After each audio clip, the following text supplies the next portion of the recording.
Fight Night on DAZN, brought to you by that prize guy. Beyond the bell here live on DAZN. Cole, I'll come to you first. Were you surprised that no decision was made by either man there? Yeah, I am surprised. I mean, it would have been a great way for Leigh to go out on a win, a massive win, a massive rivalry. Obviously, Josh has lost. Not ideal to go out on a loss, but it's clear to see that he's seen much better days. And both guys are right at the end of their career, unless Leigh can maybe get a big fight at the City Ground, guaranteed, something like that. That may be appealing to him, but why not? You know, he's had an amazing career. He's been a world champion, and he's just finished that fight off with a local rival and won the Bottle of Britain, or whatever you want to call it. So I'm surprised, but it was an excellent performance from him. And his team, you have to give his team credit. It was a completely different performance. So they certainly studied the first fight, but from start to finish, I give Josh one round, and it was the last round. But I think it's Sonny made a good point. That's the best we've seen Leigh Wood in a number of years. But is that down to how bad Josh was, or maybe how good Leigh was tonight? Because his last fight against Anto Kakachi, in my opinion, I thought he was done. He looked to me like he was punching in slow motion. He was getting hurt with a lot of shots. His legs were stiffening up, but he just came back, and that was it. I didn't see that coming. I actually fancied Josh Warrington very strongly coming into this fight, but he bossed it from start to finish. Josh Kelly, what did you make of the performance from Leigh Wood tonight through those 12 rounds? Yeah, it was a clever, measured performance. I think him turning southpaw was a bit of a shock, and I seen the rival gloves on him. So in my eyes, when I seen that happening, I thought, has he hurt his hand? Is that why he's turning southpaw and he's got different gloves on? But it just nullified Josh's work, and Josh looked a bit gun-shy and just couldn't really never get a foothold in the fight. So I thought it was a great performance from Leigh and a well-deserved winner. Tony, it seems your prediction in the build-up, as you told us just before the main event ring walks, was somewhat similar to the fight in October 2023, that maybe Josh would be ahead, but then Leigh would land that equaliser we've seen him land. That wasn't what played out tonight. No, Josh was just... he just couldn't land anything of note, and every time he stepped close and looked to get stuck in on the inside, he just got tied up. It was really, really clever from Leigh Wood.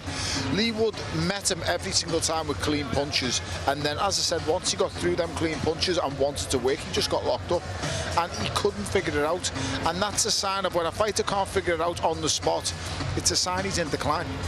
You know, the old Josh Warrington there would have just let his hands go inside. No matter what's going on, he wouldn't have been locked down so easily, and he just couldn't do it tonight. And I just thought Leigh Wood was a step ahead. It was really clever, it was really smart, and he was by far the better fighter tonight. You know, more strings to his bow. The hands constantly at the side. You've got to stop headhunting. Literally, the body doesn't move when your hands are at your side. You've got to start digging the stomach, digging down low, and that's what he just wasn't at it tonight. And I don't want to say he's passed it, because I thought tonight was a battle of who's got the most left, and it was quite clear to see that was Leigh Wood. What do you want to see both men do now then, Tony, on the back of that? Do you know what a lot of it's dependent on? I think Antonio Kakachi and Jazza Dickens.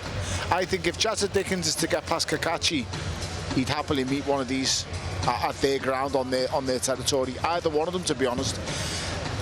If Antonio Kakachi's to win again, I don't think there's anywhere for these two to go. So I think they're looking at domestic honours. I think both lads have done it world level, at the top level. Even though this was Leigh Wood's best performance tonight in years, I think a lot of that was down to what was in front of him in Josh Warrington instead of how brilliant Leigh Wood was, which is harsh to say, but it's kind of the truth.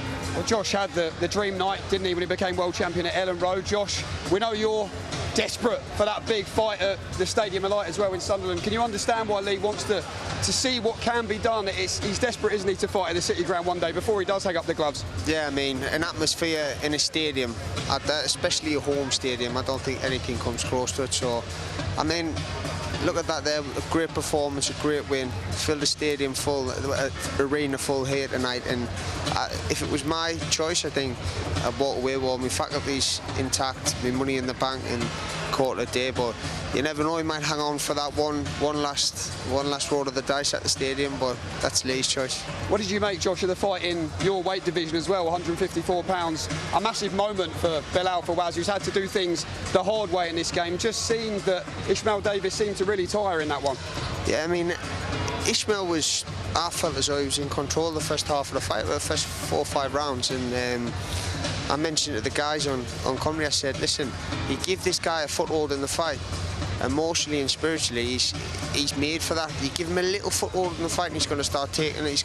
Give him an inch and he'll take a mile. So as soon as you start landing a couple of shots, start doing them shouts he does and getting in Ishmael's head, I was thinking, this is not looking good, and his energy rose from there and he sort of took over. Yeah, it was a great performance from Fawaz.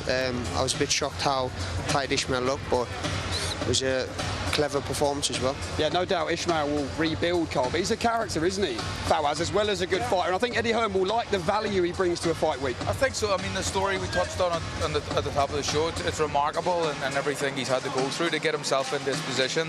And the kid's just became British champion, but he doesn't have a British passport. It doesn't make a lot of sense to me, but he's a quality fighter. He's a bit flamboyant. He speaks as almost like he's Shakespeare, but it's a character, it's a new character, and it's someone who can really fight as well. But like Josh said, after about 5 rounds, I thought it was going to be an easy fight for Ishmael. He was so in control, but he just started the gas too early in the fight. It's not normally like him. Normally he can finish quite strong. We've seen it against you, Josh, where he did that. But tonight he looked exhausted from about the halfway point, and fair play to Fawaz. It was a great win and just adds another chapter to a great story. A fan of Bilal Fawaz? Tony Bellew? Yeah, he's a character. Carl just hit the nail on there. He's a character. He's one we want to see more of. I think Ishmael tonight will be kicking himself. Ishmael, for me, he fights really well in either the first half of the fight or the second half of the fight. He's not a full 12-round fighter, and that's what he needs to be. You can't be a one-half-round fighter. You know, you just can't do it. You've got to be able to fight for 12 3-minute rounds if you are going to retain titles and keep hold of them. Tonight, it's a severe lesson learned, and he's in the who needs your club now, Ishmael Davis. No one's going to want to face Ishmael in that kind of level. They're not going to want to land him back in. So it's a long road back for him, it really is. As for Fawaz, he's going to be entertaining. The style with him, after 4 rounds, it was a shutout, and then all of a sudden from 5 he starts creeping back in, he gets the job done. So let's see who he can be matched with next. There's plenty of domestic fights out there for him. Final word to you, Josh Kelly. Fight fans of Josh Kelly, when can we expect fight news on your ring return? Well, there could be something looming in June. So, okay. Yeah.